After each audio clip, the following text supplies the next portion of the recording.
Welcome to video number 3 on chapter 3, class 2. And we are in the middle of section 3, and we're going to do example 4. Using the diagram at the right, determine AB. So we're looking for that value there. And I'm going to look at it and I say, hey, I have these 4 ways to prove triangles are congruent. Let's use something like that because we're going to be able to figure that out. And I have a side congruent to a side. I have an angle congruent to an angle. Do I have another side? Because you can't prove congruence with one side and one angle. So I look on there and I say, hey, I don't have anything. I don't have a third piece that I can use to prove the two are congruent. So I have to go into my bag of tools and say, hey, these are right triangles. I can come up with a length for AC by using Pythagorean theorem, because I know that we can say 3 squared plus 4 squared is equal to AC squared. And so my AC is going to be 9 plus 16, or 16 plus 9, gives me 25. Square root AC is equal to 5. Now I have a third side there of that one congruent to a second side, or a second side on the first one congruent to a second side on the last one.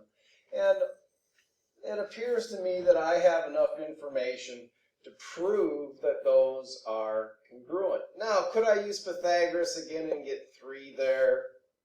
Yep, because I know that 5 squared minus 4 squared equals BC squared also works. And so with that in mind, without even using all the congruent stuff, I can find out that AB is 2 because they have to add up to the 5. Okay? Now on this one, it's a prove that they're perpendicular. I'm going to use a paragraph type of proof instead of a 2-column, just to show you that there are other ways to do proofs. So I'm going to start out with a paragraph proof, which basically just says I'm going to write down my thoughts as I'm thinking through it. If BD is congruent to BD, so we're saying that this is the same. They already gave us in the instructions that this is congruent to that, and that is congruent to that. So they gave us that. Notice that in the 2-column proof, I would have wrote that down and said given. But in a paragraph proof, I'm not going to do that. So if that's true, then we know that triangle ADB is congruent to triangle CDB by side, side, side. Because if you have the 3 sides of one triangle congruent to 3 sides of another, then we know that they are congruent. So angle ADE is congruent to angle CDE by our CPCTC, because those are the parts that we had. All 6, use 3 of them to prove it, you get all 6 of them. So if that's true, and AD is congruent to CD, which is given above, and angle ADE congruent to angle CDE, and notice I'm given all the parts here. DE is congruent to DE. We have that. That's our reflexive.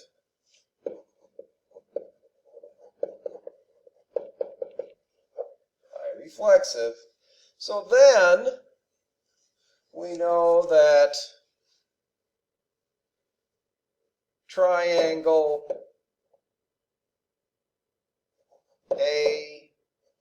ADE is congruent to triangle CDE.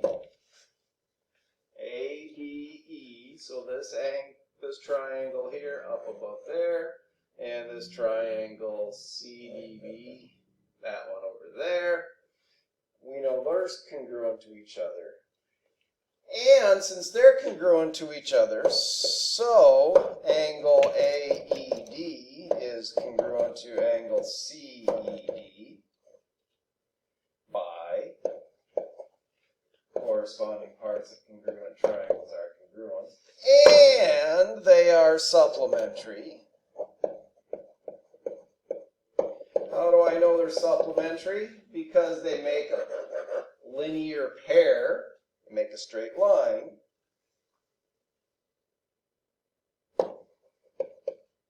Because it makes a straight line.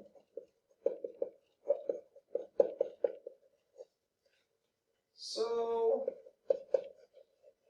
they both must be 90. So we're going to say that these little guys in here are 90 degrees and 90 degrees. And let's go back to our vast knowledge, because what are we trying to prove here? We're trying to prove perpendicular. So let's go and say that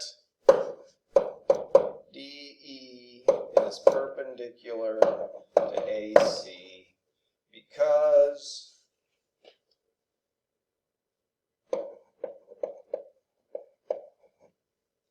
they meet at right angles. All right. That's quite a proof, isn't it? Now, just recall, we could have done that as a 2-column. It would have been pretty long. Don't just say, oh, it was really long. All paragraph proofs are long. No, it was long because the proof was long. Paragraph proof made it actually shorter. Okay? So section 3.4. We're going to talk about side, and angle, side. If we have 2 angles in the included side or 2 angles in the next side, then we know that they're going to be congruent. So we're talking about this guy, and we're going to do a proof on that. All right, we have a couple proofs to do here in section 4, so let's get to it. In the isosceles triangle, ABC, so we have an isosceles triangle. It says if isosceles, the word means there's 2 congruent sides. So I'm going to put some marks in here. And if we also know about isosceles is if they're isosceles, we also get angles opposite them that are congruent. So that word isosceles really tells us a lot of information. And it says in the isosceles triangle, AB and BC are congruent to each other. So that's our given. And we know that M and N are points such that NB, that, is congruent to that. And that MA is congruent to MB. MA is congruent to MB. And then we're going to show that triangle AMB and C. Oh, let's pause. I changed all that stuff to triangle MNB is equilateral, which means all 3 of those sides are the same length. Now, can we prove that the triangles are congruent by angle, side, side? Is that one of the things that we have, angle, side, side? No, we can't just say, oh yeah, they're congruent. No, can't do that. So we need to do more stuff. We know that in an equilateral triangle, though, all the angles are 60 degrees. So 60, 60, 60. And we know that those have to be the same as each other. So if those are the same as each other, we know that if those are 60 and it's a straight line, then we know that this angle out here has to be 120. Okay? And so now I have enough information by angle, angle, side, congruent to angle, angle, side. So if I wanted to do this whole proof, I just kind of described it this time. I would say the triangle AMB, AMB is congruent to angle CNB by angle, angle, side. Alright, so I want to keep enough time because this last example here is a kind of a doozy. It says that ABCD is a square and point C is a point on AB where B is a point, where B prime is a point on AD such that BB prime is perpendicular to CC prime. So what it's getting at here is it's saying, hey, these two lines in here, that line and that line, they're perpendicular, which makes all of those perpendicular also. So I'm going to do my proof. I'm going to say that AB is congruent to BC. I know that this side here and that side there are congruent to each other. How do I know that? It's a square. And squares have all equal sides. And we also know that angle C prime BC, angle C prime BC is equal to 90, which is also equal to angle A. How do I know that? Because it's a square. So there's a right angle, there's a right angle. Now, could I also label the other two angles as right? Yeah, I certainly could. Does it make any difference in this proof? No. So, if I say in triangle BCO, now the O part is this point in here where they run into each other. That's my O. In triangle BCO, we know that angles OBC plus angles BCO equals 90. I know that because the triangle sum theorem says the three angles of a triangle have to add up to 180, and one of them's already 90. Okay? Alright. And we're going to also say that angle OBC plus angle OBA is equal to 90. And I know that because the two angles have to add up to 90 because it's a right angle in there. And so,